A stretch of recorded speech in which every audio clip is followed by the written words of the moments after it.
Salut les accros d'adrénaline, j'espère que vous allez bien, c'est Maxion. Aujourd'hui on se retrouve pour le premier jour, donc en fait cette semaine c'est la dernière semaine avant Halloween.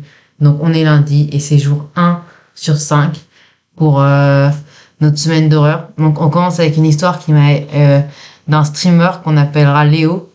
Il était seul chez lui en pleine nuit. Accrochez-vous, on plonge dans l'appel manqué. Donc, en gros, Léo, il était en plein late night stream. Donc, il est 3 heures du matin.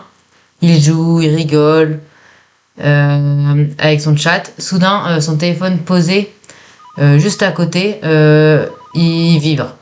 Donc, un numéro inconnu, il montre à la caméra, fait une blague et coupe le téléphone.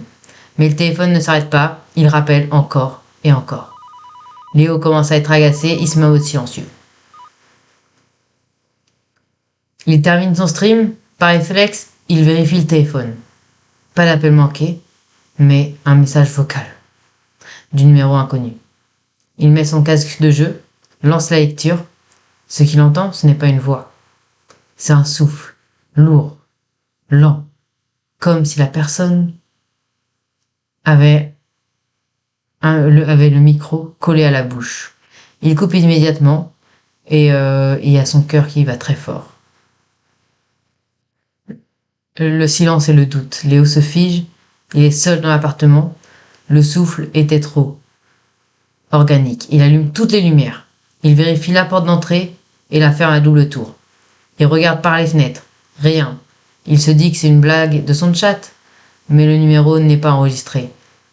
Il reprend son souffle et c'est là qu'il entend un petit juste derrière le mur de son bureau. Léo se lève doucement. Le claque venait de la cuisine, qui donne sur une petite cour intérieure, plus précisément du petit volet de la chatière qu'il avait installé pour le chat de sa voisine, car il avait l'habitude de passer. La chatière est censée s'ouvrir uniquement de l'extérieur vers l'intérieur, mais il avait entendu un bruit sortant.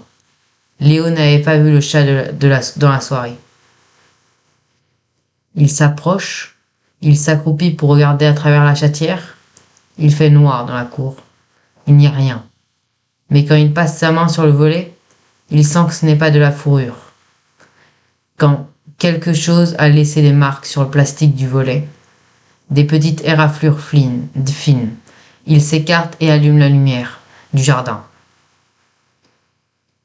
La lumière du jardin s'allume, Léo voit la cour, et sur la petite dalle devant la chatière, il y a des traces de doigts boueux. Pas des pattes de chat, des doigts humains, des longs et fins. Léo n'a pas osé le toucher.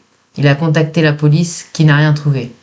Le message vocal, quand il l'a réécouté, il ne disait pas « je suis là », il disait « j'ai pu passer ». Léo a déménagé 2 semaines plus tard. Je ne sais pas on ne sait pas qui l'a appelé ni ce qui a essayé d'entrer. Mais cette histoire prouve que parfois l'endroit que l'on pense le plus sûr a ses faiblesses. Laissez votre théorie en commentaire. C'était Maxion. On se revoit demain pour une prochaine anecdote d'horreur. J'espère que cette petite vidéo vous aura plu. Abonnez-vous.